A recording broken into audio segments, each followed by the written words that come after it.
네, 꿈꾸는 책방 오늘은 앞서 말씀을 드린 것처럼 여러분에게 좀 특별한 책을 오늘 소개를 해드리겠습니다. 소설 책 같기도 하고요, 자전적 에세이 같기도 한 책. 그러면서도 어떤 삶의 질문들을 좀 깊은 질문 또 묵상을 좀 해볼 수 있을 그런 책 한 권을 오늘 여러분께 소개를 해드리겠습니다. 책 제목이 재미있습니다.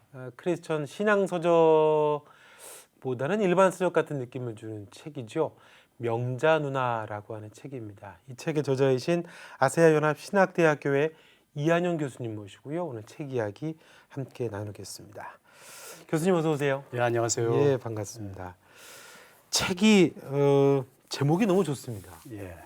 처음에는 제목을 보고서 어떤 사연일까 했는데 이제 결국 자전적 에세이 같은 책인 것 같아요. 예. 예, 누님이신 거죠? 예, 저의 셋째 누님이십니다. 네. 영자 누나는 네네. 어떤 블로거가 독후감을 올렸더라고요. 인터넷에. 네. 읽어보니까 제목이 명자 누나라 어떤 누나의 로망스 이야기인가. 그래서 한 권 사가지고 읽으면서 몇 페이지를 앞부분을 읽으면서 너무 실망을 했다고. 왜냐하면 명자 누나가 안 나타난다고. 근데 다 읽어보니까 왜 명자 누나가 그곳에 있는지. 네. 사실 이 책은 꼭 명자 누나의 이야기만은 아니고 어떻게 보면 우리 인류의 풀 수 없는 미스터리죠. 고난에 대한 묵상입니다. 네. 그래서 고난의 신비에 대한 이야기를 하나님의 말씀으로 성경으로 조명해서 네. 쓰는 가운데 제가 고난을 생각할 때는 항상 우리 셋째 누님이 떠오릅니다. 그래서 우리 중간중간에 어떻게 그 누님의 고통을 통해서 그 고난에 대한 하나님의 섭리가 어떤가를 잠시 정리하면서 글을 네. 쓰게 됐습니다. 네. 고난이라고 하는 내용하고 또 책의 표지하고 달라요. 너무 예뻐요, 책이. 예. 예, 책이 그 앞에 그림이 참 이뻐요. 예, 저희 셋째 누님의 뒷모습하고 똑같습니다. 제가 그런가요? 놀랬습니다. 그런가요? 예, 디자이너가 예. 이렇게 그 그림을 그렸는데요. 이제 책을 처음 접하시는 분들, 저도 이제 어떤 블로그에서 책을 읽은 분의 이야기를 봤더니 그분은 이제 가톨릭 신자신데 예. 막 짜증을 처음에 내시더라고요. 뭐 예. 누나 얘기 나올 줄 알았더니 근데 이제 뒤에 가서 깊은 묵상을 하면서 참 고마웠다 이 책이 그런 내용을 읽었었거든요. 대략적으로 우리 애청자 여러분에게 이게 어떤 책인지 좀 먼저 우리 직접 교수님이 말씀해 주시면 좋겠는데요. 책의 주요 내용은 고난에 관한 이야기들입니다. 그래서 1장에서는 예수 그리스도의 고난, 그리고 2장에서는 예수님의 어머니 마리아의 고난, 그리고 3장에서는 우리와 같은 야곱의 고난에 대해서 이야기하고 있지만 그 세 인물의 고난을 통해서 어떤 고난의 답을 찾기보다는 우리 신앙인들로서 어떻게 고난이 우리에게 어떤 영향을 줄 수 있는가 고민하는 가운데 먼저 우리가 고난을 통해서 타인의 고난에 공감하게 되고 또 타인의 고난에 동참하게 되고 그래서 1장이 공감이고요. 2장은 우리가 고난을 통해서 우리의 마음에 있는 많은 욕심들을 내려놓게 되고 그래서 하심이고요. 3장에는 고난이 합력해서 선을 이루는 것을 우리가 볼 수 있기 때문에 선이라는 그런 주제로 내용을 채웠지만 그 가운데 저희 셋째 누님의 고난, 실제적인 명자 누나의 고난 이야기를 담론으로 이렇게 서술하면서 공감과 하심과 그리고 선을 이루신 하나님의 그 섭리를 좀 표현하고자 했습니다. 예. 그러니까 책 타이틀이나 그림만 봤다가 접근을 하게 되면 상당히 깊이 있는 곳으로 들어가는 거죠. 그렇습니다. 사실은. 예. 중간에 읽다 그만두는 사람도 있고 네. 그렇지만 다 읽으신 분들은 네. 많은 위로와 치유와 또 고난의 자리에서 어떻게 우리가 신앙인으로서 그 고난을 면할 것인가 또 극복할 것인가 혹은 그 고난을 받아들일 것인가 어떻게 그것을 선으로 승화시킬 수 있을 것인가를 고민하게 됐다고 많은 독자들로부터 이야기를 들었습니다. 지금 교수님께서 조금 전에 말씀해 주신 대로 인류의 영원한 숙제 아닌 숙제라고 하는 그 고난의 문제에 관해서 사실은 또 우리 교회가 조금 약한 부분이 너무 이렇게 답을 너무 쉽게 제공하려고 그러고 그렇죠. 답을 너무 쉽게 가지려고만 하다 보니까 세상과의 조금 괴리도 좀 있는 것 같고 예. 공감 능력이 부족하다는 것에서 교회가 조금 이제 비판도 좀 듣는 것 같고요. 예, 예. 그런 점에서 또 참 책이 신선한 것 같습니다. 저는 제가 책에서도 언급했지만 저에게는 하나님과 고난이 어떻게 보면 가장 친숙한 그럼에도 불구하고 알 수 없는 미스테리로 남아 있다고 이렇게 생각이 듭니다. 그래서 우리가 이 고난에 대한 너무 답을 찾고자 하는 것보다는 적어도 고난에 대해서는 우리가 많이 묵상하고 저는 그 골로새서 1장이나 빌립보서 3장에서 그 바울 사도가 예수 그리스도를 닮는 것은 그의 능력뿐만 아니라 그의 고난에도 참여하는 것이다. 그래서 우리가 이제 주님을 닮는 삶에 있어서 그 영광만 담는 것이 아니라 그 고난도 담는 그 고난에 대해서 우리가 좀 고난의 신학이 더 우리에게 필요하지 않은가 생각이 듭니다. 오늘날 교회의 또 우리 신앙생활에 있어서. 네. 이제 명자 누님이 그 사실은 이제 긴 세월 정말 극한 상황에 한 27년인가요? 예, 27년. 예, 이제 고통을 암으로 이제 당하고 계셨는데 누님의 병세가 어느 정도로 심각했던 거였던 건가요? 사실은 뭐 이제 저도 의사였고요. 또 제 아내도 지금 이제 가정의학 의사입니다. 네. 항상 병원에서 우리가 생활을 많이 했기 때문에 그 환자들의 고통을 잘 알지만 의사로서도 믿기 어려울 만큼 그 미국의 의사들이 그랬습니다. 이런 케이스는 처음 봤다. 그래서 나중에 살아났을 때 그 의과대학에서 초청을 해서 그 학생들을 다 모아놓고 저하고 우리 누나하고 가서 그 의과대학에 가서 한번 강의를 한 적도 있습니다. 저희 누님이 임신 3개월 때 그 임신을 한 동시에 암덩어리가 요추에 그 허리 부분 척추 부분에서 자라기 시작했습니다. 그래서 사실 임신 자체도 힘든데 또 임신을 하다 보면 의학적으로 이제 그 몸의 호르몬이 여성 호르몬이 많이 10배 이상 분비가 되면서 그 호르몬이 세포를 성장하게 하는데 이 호르몬이 아기만 키운 게 아니라 암을 키운 거. 암을 빨리 키워가지고 뭐 배가 불러오는 상태에서 암이 척추뼈를 부시는. 근데 이제 그를 초기에 치료를 했으면은 좀 덜 아팠겠죠. 근데 누나는 이제 그게 그냥 아기가 누른다라고만 생각하고 너무 간절히 아기를 원했기 때문에 고통을 다 감내하신 고통을 거군요. 감내하는데 인간으로서 상상을 못하죠. 어떻게 그것을 감수했는지. 왜냐하면은 생뼈가 부러지는 거죠. 본인이 뼈뿐만이 아닙니다. 그 신경줄을 누르는 거니까 자기 표현으로는 이제 저한테 칼로 도끼로 그냥 이 허리와 다리를 자르는 것처럼 아프다. 불처럼 이제 두 다리가 찌릿찌릿거리고 그러는데도 본인이 그냥 혼자서 이야기를 안 하고 그냥 참고 쓰러졌다가 이러다가 8개월이 돼서야 거의 혼 상태로 들어가서 그땐 병원에 가서 사진을 찍으니까 그 척추하고 두 다리만 남고 가운데 뼈가 다 부셔졌어요. 그리고 암덩어리들이 퍼져서 그 척추에 내려오는 신경줄을 둘러싸고 그걸 조이고 있는 겁니다. 그래서 그때는 너무 늦었고 이제 미국의 병원으로 옮겼는데 그 의사들이 진찰을 하고 이제 사르코마라는 그 육종 종류의 암인데 호스피스로 들어가자 이래가지고 이제 애는 뭐 배를 자르고 핏덩어리로 나왔죠. 근데 이제 그 애가 살았고요. 지금 결혼해서 이렇게 살고 있고 누님은 이제 그때부터 이제 거의 혼 상태로 들어가고 호스피스로 들어가게 된 것이죠. 말만 해도 그런 고통을 견딜 수가 있는 건가요? 불가능합니다. 정말 나중에는 정말 그 웬만한 진통제로는 듣지가 않는 거예요. 예, 듣지도 아니했고 그래서 끝내는 이제 그 의사들하고 회의를 했는데 그분들이 이제 호스피스로 들어가면서 이제 살리는 거는 이제 불가능하고 그때 그런 얘기했어요. 한 살아봤자 2주일 정도 살 수 있겠냐 이런 상황에서 그러니까 우리 일단 통증을 없애는 쪽에만 우리가 이 호스피스를 하면서 집중하자. 두 가지 대안을 내놨어요. 하나는 척추 이 목뼈 쪽에 척추를 레이저로 이렇게 신경을 끊어서 이 밑으로 아무것도 안 느끼게 하는 방법이 하나 있었고, 두 번째 이제 대안은 전신 마취를 시키는 겁니다. 가스로. 그래서 좀 편안히 죽을 수 있도록. 그래가지고 이제 가지 회의를 하면서 그러면 두 번째 옵션을 우리가 택하자. 그래서 이제 뉴저지 병원이었는데 전신 마취를 하기로 했죠.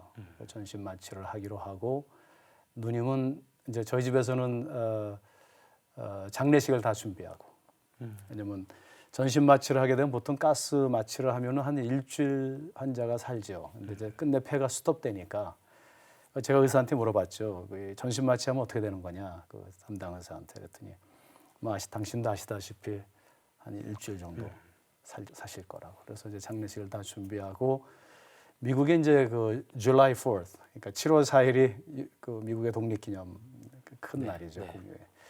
7월 제가 날짜를 안 잊어버리는 게 7월 4일 날 아침에 이제 전신 마취를 하기로 한 거죠. 그래서 아침에 이제 들어가려고 하는데, 사실 제가 이제 책에서도 좀 이야기했지만 전날 밤에 제가 그 누님을 먼저 방문했습니다. 그 병상에 누워 있는 누님을. 네. 들어가자마자 저한테 이제 환상이 보였어요.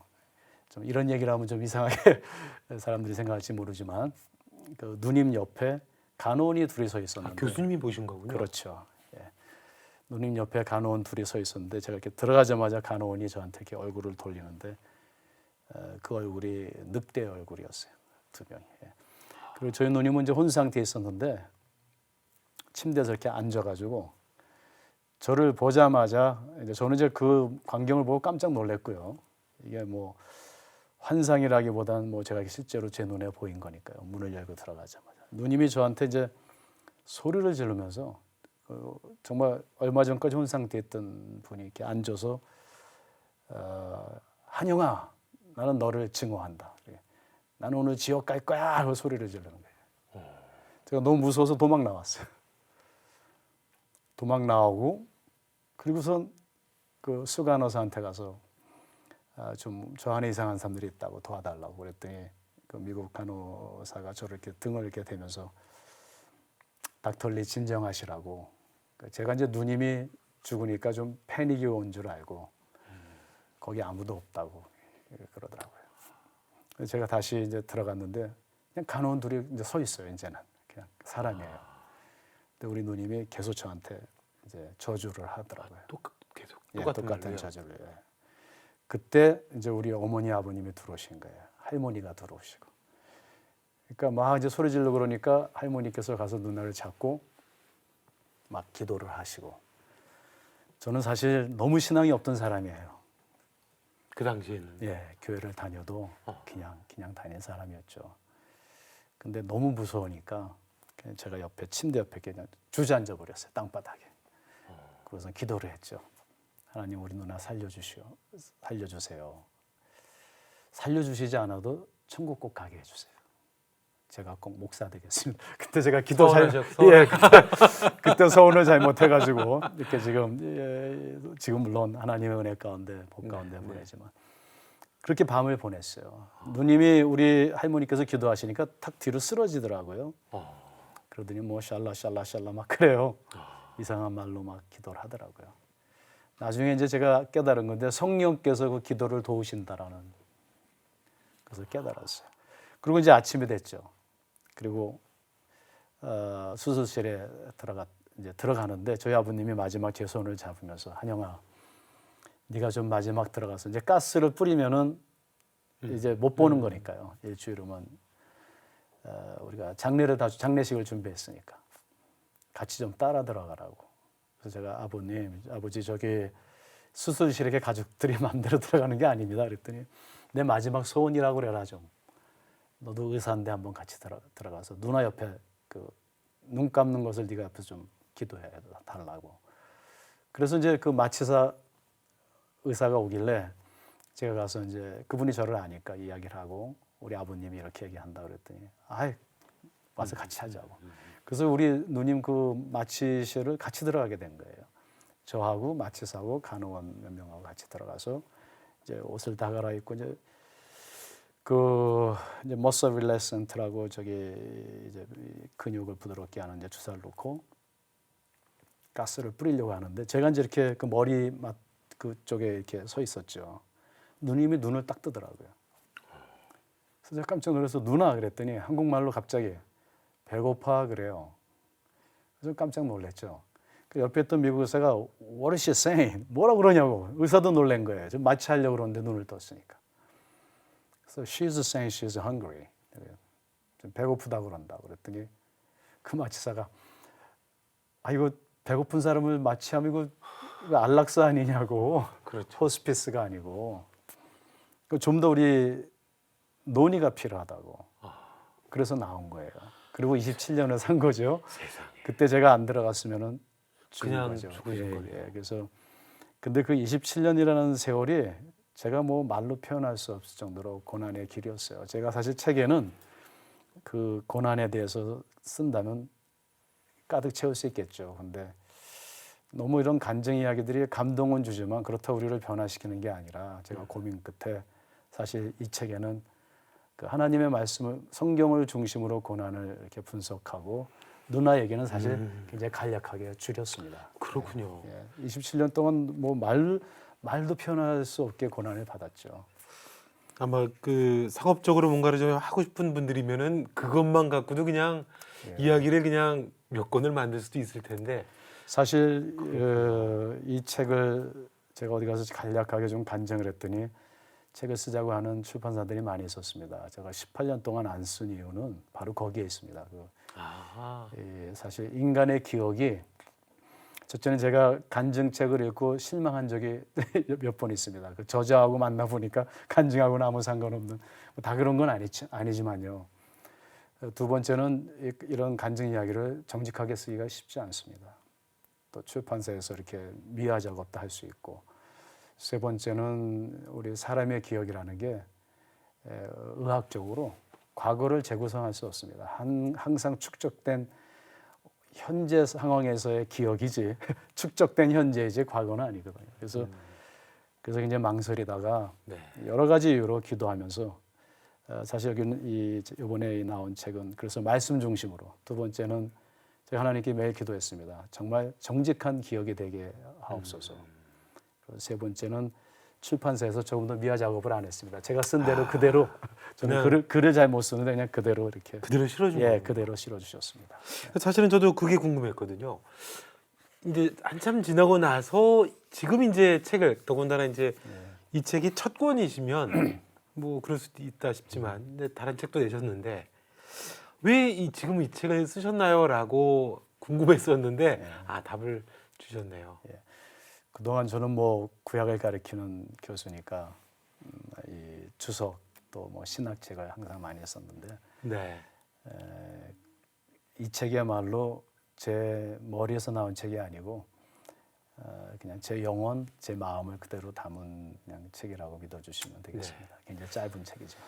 그러니까 이제 동생분으로서 누님의 고통을 이제 보셨던 화자셨고, 근데 바꿔서 이제 누님 입장에서 보게 되면 그 긴 시간, 글쎄 이게 참 더구나 남자로서 상상이 안 가는 고통인데 그 무시무시한 고통을 누님은 어떻게 견디시면서 그런 아마도 당신께서도 직접 숱한 질문들을 아마 하셨을 것 같고 또 지내시면서도 누님께서도 결국에는 하나님과 1대1로 쓰시면서 답을 얻으셨을 것 같거든요.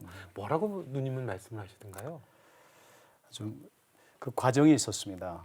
왜냐하면 그 27년이라는 기간 동안 뼈가 계속 부셔지고 그때 신경이 계속 조여오고 그 고통이라는 그 고통이 하루 24시간 27년입니다. 그리고 나중에 방사선 또 여러 가지 항암제 치료 때문에 이 창자가 섬유화가 돼서 터지고 우리 아버님이 다 기록을 해놓으셨는데 27년 동안 한 60여 번 크고 작은 수술을 했습니다. 배를 몇 번씩 열고 그리고 항암제가 더 들지 않아서 이제 이 균이 피에다 이렇게 퍼지게 되면은 그때는 살릴 방법이 없어서 병원에서 그냥 옷을 벗겨가지고 이 얼음물 탱크에다 그냥 담갔습니다. 일단 열을 내려야지만 뇌가 파괴 안 되기 때문에. 그리고 나중에는 콩팥도 터지고. 그래서 이제 이 복벽에 구멍을 뚫어서 장루를 만들고 또 요관조루를 만들어서 오줌 주머니, 대변 주머니를 이렇게 매번 참. 거기 또 염증이 계속 생기고. 그다음에 두 다리가 거의 마비돼서 이제 움직이질 잘 때 마음대로 움직이지 못하니까 욕이 생겨서 이제 살이 썩기 시작하고 뼈가 바깥으로 나오고. 그 고통이라는 건 말로 어떻게 표현할 수가 없죠. 근데 첫 번째 단계는 누님이 이런 말을 했습니다. 저한테. 예수님은 아파봤자 몇 시간 십자가에서 아프셨잖아. 그게 뭐가 아픈 거야 이랬어요. 제가 그 얘기를 듣고 사실 제가 책에서 고백했지만 병원에 있을 때 누나를 제가 죽이려고 했습니다. 그 이유는 내가 죽이고 지옥 가자. 이렇게 파이프 껴놓고 억지로 살려놔서 고통만 받는 누나. 그래서 제가 사실은 그 간호원 몰래 그 통증약 같은 거를 막 10mg에서 100mg으로 올려놓고 몰래 폐를 그런 사실 나쁜 짓도 했습니다. 그러니까 그런 고통의 과정 속에서 하나님께 항의하고 예수님이 아프셔봤자 얼마큼 아프셨냐고 얘기할 정도로 인간으로서 참을 수 없는. 근데 그 고통의 시간이 지나면서 뭔가 퍼즐을 맞추는 것처럼 그 안에도 하나님의 은혜와 사랑을 느끼기 시작했습니다. 오히려 그 아픔 때문에 아픈 사람들을 이해하게 되고요. 아픈 그 고통 때문에 자신의 참모습을 발견하게도 되고요. 본인의 고난을 통해서 너무 많은 사람들이 위로를 받고 또 용기를 얻는 모습을 보면서 누님이 오히려 그 고난에는 전 답이 없다고. 우리 누님도 답을 못 찾으셨어요. 아마 인류 역사에 고난의 답을 찾은 사람 없을 겁니다. 답을 찾기보다는 그 고난 가운데서도 역사하시는 하나님, 그리고 더 나아가서는 그리스도께서 그냥 우리의 고난을 멀리서 바라본 것이 아니라 함께 고난 받으신다는 걸 누님이 깨닫기 시작하셨던 것 같습니다. 저하고 많은 대화를 통해서. 그러면서 그 그리스도의 영광뿐만 아니라 그리스도의 고난이 하는 일들을 경험하게 되고, 그래서 오히려 그 고난을 원망이나 혹은 그 절망의 어떤 근원으로 삼기보다는 제가 이 책에서 말하는 그 세 가지의 고난의 어떤 그리스도 안에서 우리가 이 고난이 가지고 있는 어떤 기능이라고 할까요? 타인에 대한 공감, 또 자신을 내려놓는 그러한 하나의 통로, 그리고 고난도 합력해서 선을 이루는 걸 많이 보게 됐죠. 그러면서 누님이 어느 단계에 가서는 더 이상 그 고난을 원망하기보다는 그 고난을 가지고 참 하나님을 사랑하고, 사실 그 누님이 돌아가시 그 일주일 사형 선고를 받았을 적에 자기가 한 가지 꼭 죽기 전에 하고 싶은 게 있다. 매형이 그게 뭐냐고 그랬더니 교회 화장실 좀 청소하고 싶다고. 그래서 그 아픈 몸을 업어가지고 교회 가서, 우리 누님이 굉장히 깔끔합니다. 대학 다닐 때 뭐 저랑 같은 클래스에 있었는데 보통 공부도 잘하는 것이 아니라 아주 완벽주의자인데 그 반짝반짝 빛나게 화장실을 다 이제 손으로 그 아픈 몸을 가지고 청소를 했는데 일주일 후에 안 죽으니까 그 다음 주에 또 갔어요. 또 가. 그래서 27년을 교회 화장실을 청소했습니다. 그 몸으로요? 그렇죠. 금요일이고 토요일이면 우리 매형이 없고 휠체어에 끌고 가서 같이 화장실을. 왜 화장실 청소를 하고 싶고 하셨다? 가장 사람들이 가기 싫어하는 거, 청소하기 싫은 거 자기가 가서 하고 싶다고. 예. 그러면서 이제 그렇게 청소하다 보니까 2주째도 살고 그래서 27년을 살았고, 또 그 몸을 가지고 이런 많은 병자들을 찾아가서 위로하고 자기의 몸을 보여주면서 나는 이래도 소망을 잃지 않고 살아갑니다. 힘내십시오. 그러니까 뭐 사실 목사님에 가서 아무리 말씀해도 위로 못 받았는데 그런 많은 사람들의 위로를 주고, 그리고 또 감옥에 가서 감옥소에 가서 또 어려운 사람들 밥도 해가지고 가고. 그 몸으로요? 예. 그리고 그 몸을 가지고 이제 또 이렇게 이민 오신 분들 영어 못하고 또 뭐 이런 분들은 어려운 분들 또 복지 그 좀 혜택 받을 수 있도록 사회복지사 찾아가면은 사회복지사가 그랬대요. 누가 도움 받으러 왔냐고 옆에는 멀쩡한 사람이 서 있고 오히려 더 여기는 뭐 멀쩡해 보이고. 예, 뭐 다 뼈만 남고 이거 휠체어 타고 소변 주머니 오줌 뭐 대변 주머니 차고 와서 이웃을 돕는 모습을 보고 또 저희 매형이 27년 동안 하루도 안 빠지고 그 누님 곁을 떠나지 아니하고 우리 누나를 사랑했어요. 그 사랑이야 뭐 말로 표현할 수 없죠. 매일 대소변 쳐주고 일 갔다 오시면은 또 다 몸을 목욕시켜주고 이러면서 세상에 좋은 거 정말 다 해줬어요 아내한테. 제가 한 번 우리 매형한테 형 좀 여행 좀 가시고 제가 일주일 봐드릴게요 그러니까 나는 하나님한테 항상 감사해. 나 같은 사람한테 내가 사랑할 수 있는 사람을 바로 옆에 갖다 놓으셨으니까. 그리고 단 한 번도 누나를 떠나지 않았습니다. 27년 동안. 마치 그 결혼 곧 한 사람이 신랑의 신부 첫날 밤 아플 때 대해주는 것처럼 변함없이 매일 27년을 그렇게 해줬어요. 죽는 순간까지. 그래서 한 번은 그 병원에서 너무 유별나게 남편이 하니까 그 간호원들이 그랬대요. 저희 누님한테. 당신은 아파도 감사하고 행복하라고 저렇게 사랑하는 남편이 있으니까. 또 온 가족들이 그렇게 했고요. 그래서 누나가 저한테 그런 얘기를 했어요. 한영아, 내가 이렇게 아플 때는 비몽사몽간에 내 남편이 혹시 천사가 인간의 몸을 하고 온 것이 아닌가 느껴질 때가 있어요. 이렇게 얘기를 했어요. 그래서 저는 우리 누님이 아마 저도 그렇고 저도 옆에서 누님을 항상 간병하면서 경험한 것은 이 세상의 모든 귀한 것, 가장 값진 것, 또 사랑의 가장 본질적인 것 이런 것들은 왜 그런지는 모르겠지만 답은 없어요. 고난을 통하지 않고서는 알 수 없는 것 같아요. 경험할 수도 없고. 그래서 아마 우리 누님도 그런 거를 생각하지 않았을까 그렇게 생각이 들어요. 무슨 영화를 한 편 본 것 같습니다. 지금. 예, 사실은 우리 예. 아버님이 얼마 전에 오셔서 A4 용지를 10쪽으로 써오셨어요. 누나에 대한. 한영아, 네가 좀 책을 하면서 신학책은 그만 쓰고 예. 제목을 이런 사람도 있다로 하라 그래요. 그래서 이런 사람이 누구냐 그러니까 네 매형이지 그래요. 누나가 아니고. 예. 그래서 어떻게 그럴 수가 있죠? 원래 성품이 그러신 건가요? 아니면 아닙니다. 뭐 누구나 똑같이 우리 누나도 예수님이 아파봤자 얼마나 아팠겠어 할 정도로 원망스럽고 고통스럽고 아팠죠. 예. 얘기를 듣다 보니까는 그냥 한도 끝도 없이 얘기를 듣고 싶은데요. 예. 이제 교수님 말씀해 주신 것처럼 원래는 정말 장래가 촉망되던 의사셨어요. 근데 이제 아까 말씀을 주신 것처럼 누님 살려주시면 서원을 하시게 되셨고 그러다가 이제 신학생들을 가르치시는 또 이제 목사님이 이렇게 되셨는데 그때 어떤 심경이셨던 거예요? 저는 사실 기도는 그렇게 했지만 목사 될 생각은 하지 않았습니다. 근데 누나가 금방 죽을 줄 알았는데 안 죽는 거예요. 뭐 누나가 그렇게 오래 살 줄 몰랐죠. 그러니까요. 1년, 2년, 3년 지나면서 마음이 이제 급해졌습니다. 왜냐하면 이거 아니에요? 내가 누나 살아나면 내가 목사 된다고 했는데 기다리는데 계속 살아 있는 거예요.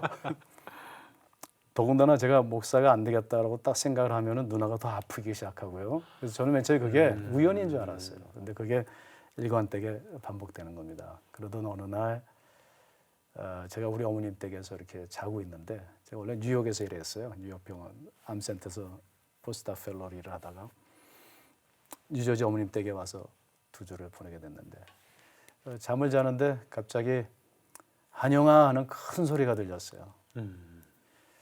제가 오늘 참 좀 이상한 이야기를 많이 해가지고 저도 이상하다고 생각했어요. 정신병이 들렸나? 왜냐하면 소리를 확 듣고 깼어요. 새벽 5시에요. 3일이군요. 예.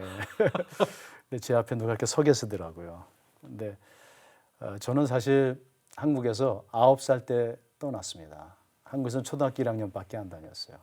외국에서 1학년부터 대학까지 다 외국에서 공부를 했고, 근데 제 8살 때 우리 한국에 제가 있을 때 우리 주일학교 선생님이 나타나신 겁니다. 그래서 저는 참 주일학교가 중요한 것 같아요. 그래서 주일학교 선생님이 이렇게 제 앞에 쓰셔가지고 한영군 신학교 가야지. 여기서 차를 몰고 43분 가게 그러고 사라지시는 거예요. 제가 깜짝 놀라서 눈을 뜬 상태였거든요. 시계를 이렇게 봤어요. 그때 카시오 그 플라스틱 네. 그 시대는 다 그런 시계. 제가 이렇게 라이트를 찍어 보니까 새벽 5시예요. 마음이 무슨 생각이 드냐면은 올 게 왔구나 생각이 들어요. 그리고 내가 혹시 미친 게 아닐까. 그때도 누나 혼상 때 있을 때도 이상한 걸 보게 됐고, 그래서 그냥 그 하루를 지냈어요. 근데 그 다음 날 저희 어머님이 세탁소를 하셨어요. 근데 이제 미국에서 세탁소 가서 어머니하고 같이 도와드리는데 한 3시쯤 보일러를 끄고 이렇게 물을 마시는데 저는 이제 금요일이면 뉴욕으로 돌아가야죠. 어머님이 그러세요. 한영아, 나 어저께 이상한 꿈을 꿨어. 그래요. 무슨 꿈이요? 그랬더니 네 주일학교 선생님이 나타나셨어. 내 꿈에. 세상에. 뭐라고 그러세요? 제가 깜짝 놀랐어요. 나한테 그 아드님 신학교 가라고 막 하시더라. 우리 어머님은 그냥 그렇게 얘기하신 겁니다. 그때 제가 2가지, 하나는 깜짝 놀랐고 2번째는 안심이 됐어요. 나 안 미쳤구나. 아마 하나님께서 제가 너무 마음이 강팍하니까 그런 식으로 저를 부르신 것 같아요. 그래서 저는 그때까지 정말 신자도 모르고 뭐 칼빈이 뭔지 웨슬리가, 제가 지금 구약학 교수지만 정말 아무것도 모를 때예요. 어디에 신학교가 있을까 해서 그 옐로 페이지 전화부책을 찾아보니까 없어요. 그래서 제가 전화국에 오퍼레이터, 미국에는 0번을 돌리면 되니까 돌려서 여기 한 40분 거리 차로 신학교냐니까 뭐 한참 그런 거 없다 그래요. 근데 저희 어머님이 이렇게 강가 옆에 사셨는데 델라웨어 리버라고 그 강을 딱 건너면, 그러니까 여기 강남 강북처럼 네. 한강가에 사신 거죠. 나오면 필라델피아예요. 그래서 혹시 우리 어머님이 사는 주가 아니고 필라델피아일까? 우리 어머니 집에 보니까 필라델피아 한인록이 있어요. 그래서 거기에 인포메이션 센터에다 전화를 했더니 어떤 한국 아가씨가 받았어요. 그래서 한국말로. 그래서 제가 거기 신학교 있어요. 그랬더니 여기 신학교 천지예요. 그래. 시간상으로 치면 거의 그것도 60분이네요. 예. 그래서 그 신학교 리스트 그 이름을 하나 줘서 제가 아무한테도 얘기 안 하고 지도를 찾아서 시간을 딱 재고, 그다음에 시계를 안 보고 이제 스피드대로 한번 가봤죠. 내가 미치지 않았으면. 그리고 갔는데 신학교 정문에 딱 도착하니까 43분이에요. 예. 그래서 거기서 차를 세워놓고 한참 울었죠. 굉장히 많이 울었습니다. 예. 그렇게 해서 신학을 시작하게 됐어요. 하나님이 필요하신 때로는 방법대로 방식대로 그렇게 교수님을 또 누님을 그렇게 인도하신 거군요. 저는 더 이상 인생을 이렇게 계획하지 않습니다. 하나님이 저를 부르신 이후로는 그냥 인도하신 자리에서 최선을 다하는 것을 훈련시켜 주셨어요. 저 자신의 계획대로라면은 지금은 전혀 다른 삶을 살고 있겠죠. 네. 그래서 제가 책에서도 얘기하지만 마리아가 고민한 게 내 아들 예수인가 하나님의 아들 예수인가 이거를 고민한 거거든요. 네. 우리 그래서 내 마음대로 하는 예수가 아니라 참 하나님의 아들 예수. 부족하지만 주님이 인도하시는 대로 가서 열심히 봉사하고 섬기고. 누님은 뭐라고 신학교를 가신다고 그러니까 너무 좋아하시죠. 너무 좋아. 너한테는 좀 미안하지만 참 감사하다 그러시고. 근데 2010년도에 돌아가셨는데 2010년 9월 4일인가 6일인가 때 돌아가셨는데, 한 달 전에 제가 그 민수기 강해서를 이제 출판을 해서 그 몇 달 전에, 그래서 그 누님 돌아가시기 한 달 전에 책을 보내드렸죠, 미국에. 그 책 앞부분에 누님에게 그 긴 세월의 고통 가운데 누님에게 헌장합니다. 이렇게 책을 보냈더니 전화가 왔어요. 한영아, 내가 이 책을 읽어보니까 잘 이해는 잘 안 되는데 이게 신학책이니까 어떤 수고했다. 내가 이제 죽어도 되겠다. 그러더니 일주일 후에 죽었어요. 전화 끊고. 그래서 돌아가셨죠. 아, 그렇군요. 삶이 그 드라마보다 더 극적이다라고 얘기하는데요. 정말 이게 영화나 일반 소설에 봐도 이렇게 극적인 이야기는 못 들었던 것 같고 못 봤던 것 같고요. 참 들으면서도 제가 참 감동이 오고 참 은혜가 되네요. 예. 이제 뭐 아까 말씀해 주셨지만 마지막에는 명자 누나의 그 마지막 퍼즐 조각이었던 거다. 나는 그 이야기는 그렇다면 뭐 교수님의 그 이야기하고 같이 맥을 같이 했기 때문에 그렇게 얘기하신 건가요? 그렇죠. 이제 우리는 그 하나님의 주권과 인간의 자유의지 이 두 가지를 가지고 많이 고민하잖아요. 우리가 어디까지가 인간의 자유의지고 어디까지가 하나님의 주권인지. 근데 저는 이제 항상 어떻게 생각했냐면은 인간의 자유의지를 우리가 잘못 이해하고 있다. 우리는 인간의 자유의지를 마치 인간의 자율성으로 착각을 하는 것 같아요. 우리 마음대로 할 수 있다라는. 근데 사실 우리 인간이 마음대로 할 수 있는 게 별로 없죠. 우리가 물 속에 들어가서 물고기처럼 살 수도 없고 우주 공간에 둥둥 떠서 우리 마음대로 살 수도 없고 우리는 이 땅에다 발을 밟고 그러니까 인간의 자유의지라는 건 분명히 존재하긴 하는데 호랑이는 호랑이로서의 자유의지가 있는 것이고 인간은 인간으로서의 자유의지가 있는 것이지 그 자유의지가 영원한 자율성은 아니죠. 그러니까 그런 자유의지가 우리에게 인간으로서의 한계적인 자유의지가 분명히 우리에 있지만 분명한 것은 바다가 있다라는 거, 우주가 있다라는 거, 더 나가서 더 크신 하나님이 계시다라는 그 하나님의 주권 아래 우리가 자유의지가 있다라는 것을 생각하면서 그 우리가 인생을 살아가면서 내 마음대로 되는 것 같지만 끝내는 우리가 죽음을 극복할 수 없고 우리가 물속에서 살 수 없고 그런 것을 생각하면서 저는 이 고난의 문제를 하나님의 영원하신 속성과 주권에 맡기게 됐어요. 그래서 하나님께서 이 고난마저도 하나님의 주권 가운데 우리가 굉장히 자유롭게 사는 것 같지만 합력해서 선을 이루신다라는 즉 고난은 우리가 극복을 못하더라도 그 고난을 통과할 수 있는 유일한 방법은 그 고난마저도 합력해서 선을 이루시는 그 하나님을 우리가 포기하지 않는다면 그 하나님에 대한 신뢰 그런 의미에서 우리 누나와 저의 사건을 이렇게 오늘까지를 보면서 어떻게 하나님께서 이 맨 처음엔 보이지가 않았는데 이 퍼즐이라는 게 왜 조각을 막 맞히는 거 아니에요? 네. 그 조각만 보면은 그게 무슨 그림인지 모르죠. 예. 근데 하나 맞히고 두 개. 그러니까 고수들은 더 복잡한 퍼즐을 좋아합니다. 그죠? 고수일수록 복잡한 퍼즐을 좋아하죠. 그래서 맞춰가다 보니까 아름다운 그림이 완성되는 것처럼 정말 우리 누님의 고난과 우리 인생의 모든 고난이 저희들이 이 퍼즐을 맞춰주시는 하나님을 신뢰하고 그 퍼즐 맞추는 게 얼마나 골치가 아파요. 힘들지만 좌절하지 말고 인내함으로 하나씩 주님의 인도하심에 따라 맞춰가면은 그것이 하나의 선의 그림을 그리지 않는가. 그게 그 선이라는 개념이 나의 선, 내가 원하는 것을 성취했다는 선이 아니고 모든 것이 합력하여 하나님의 선이 이루어지지 않는가. 그런 의미에서 저는 이 마지막 부분에 제가 그 얘기를 한 것은 바로 이 퍼즐의 개념이었습니다. 그래서 우리 명자 누나는 정말 나의 마지막 퍼즐 조각이었다. 내가 오늘 하나님을 섬길 수 있는. 또 누님은 27년 동안 고통 가운데 산 것 같지만 다른 사람들이 나름대로 남이 알 수 없는 또 아주 깊은 하나님의 위로와 그 안에 기쁨과 평강과 뭐 그 성경에 보면 세상이 알 수 없는 the peace that transcends all our understanding. 그렇게 그대로 번역하면 우리의 모든 이해와 인지와 인식을 초월하는 평강이다 그랬거든요. 그것이 고난 가운데 있는 것 같아요. 솔직히 말씀을 드리면요, 그냥 어려움이라고 하면은 뭐 저도 그냥 근데 이제 교수님 말씀을 들으니까 솔직히 가늠이 잘 안 됩니다. 와, 그런 고난과 고통 너머에서 느낄 수 있는 평화라는 건 정말 뭘까 그런 생각이 좀 들고요. 참 경외감이 듭니다.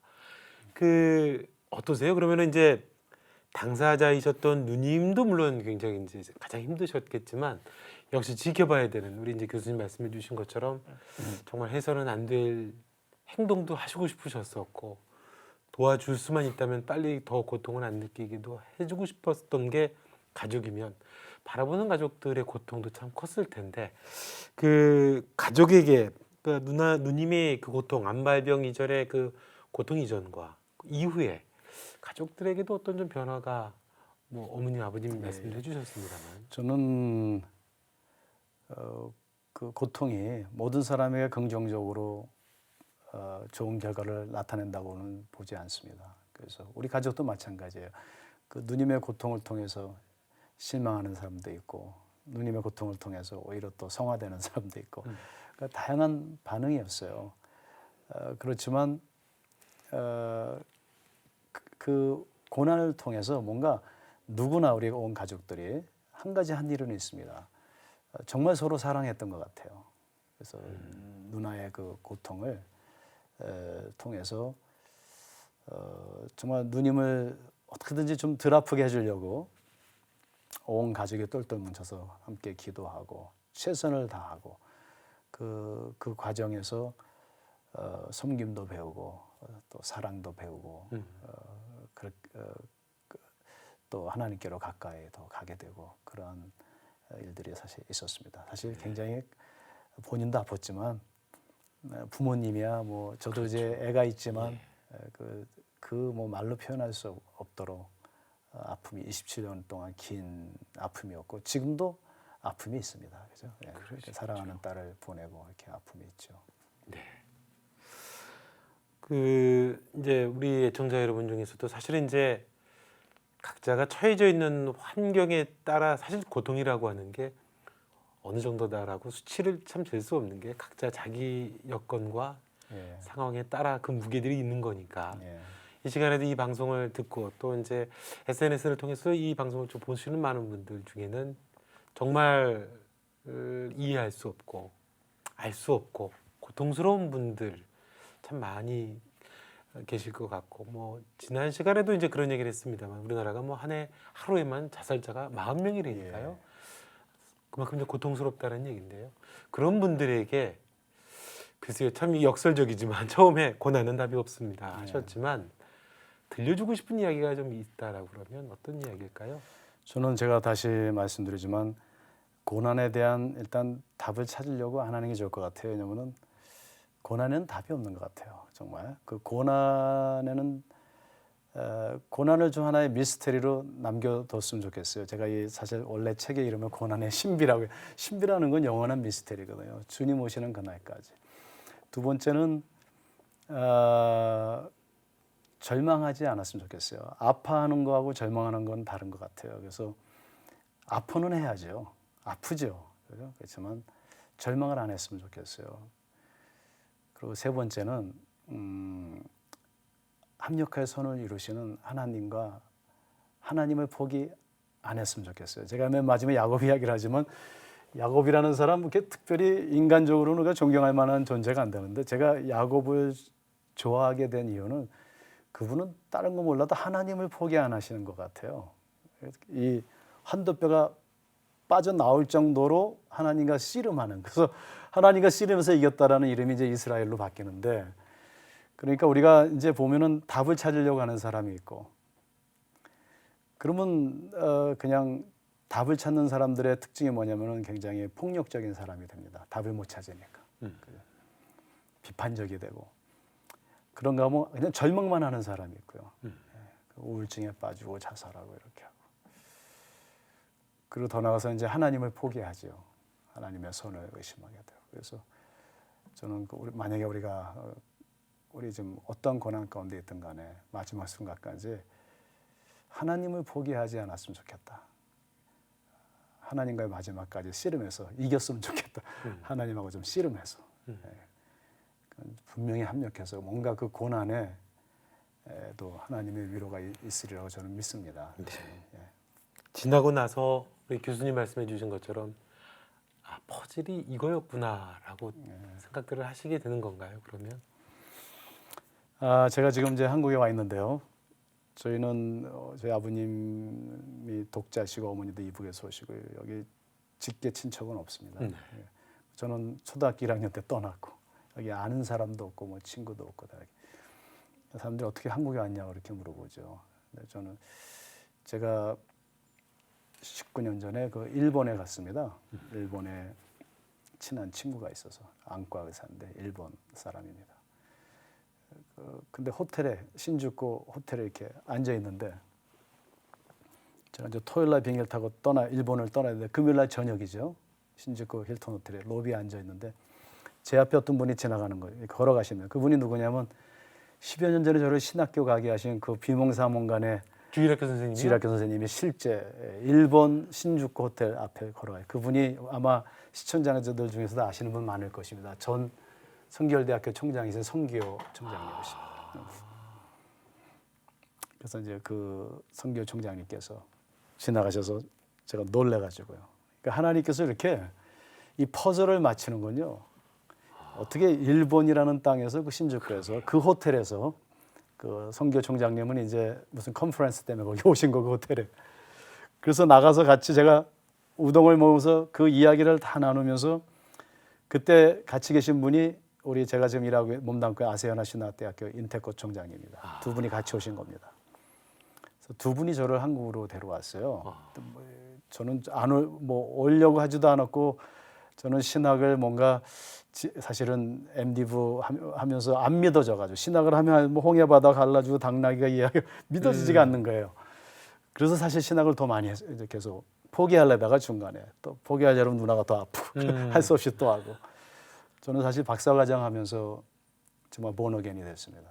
그러니까 긴 시간이 필요했어요 저에게. 그렇지만 교수가 된다는 건 생각해 본 적이 없어요. 지금도 제 자신을 뭐 교수라고 생각하지 않습니다. 한국에 오게 된 이유는 그분들이 여기 선교사로 좀 와달라 그랬어요. 아시아나 신학대학교는 외국인 학생들이 많아서. 그래서 이제 그 학생들 뒷바라지하고 정말 그 수십 개 나라에서 와서 공부하고 있기 때문에 그 학생들을 잘 섬겨서 세계 선교로 또 보낼 수 있고 그래서 사실 한국에 오게 됐습니다. 우리 아내가 반대도 하고 갑자기 또 뭐 아내가 일 그만두고 다 애 데리고 한국에 오자니까 쉬운 일이 아니었죠. 근데 그래서 오게 됐고요. 그러니까 이거를 다 이렇게 제가 계획한 것이 아니라 퍼즐을 맞춰가고 제가 이 책은 좀 자랑하고 싶습니다. 자랑보다 많은 사람이 읽어서 정말 주님을 만나고 절대로 읽기 쉬운 책이 아닙니다. 명자 누나 그러면 쉬운 것 같은데 네. 명자 누나 이야기가 그렇게 많지 않기 때문에 그렇지만 고난에 대해서 하나님에 대해서 주님에 대해서 이야기하고 있고 이 책의 이제 인쇄로 제가 지금 계획하는 것은 작은 돈이라 할지라도 시드머니로 만들어서 여기 서울역 근처에 조그만 쉘터나 쉼터를 하나 만들고 싶어요. 그래서 우리 누나를 좀 생각하면서 그래서 좀 책도 좀 많이 이렇게 팔렸으면 좋겠습니다. 네. 책을 좀 보여드려야겠습니다. 청자 여러분들께. 참 좋은 책이네요. 책이 또 이렇게 하기야 책 크기라든가 분량하고 책의 무게하고 다른 거니까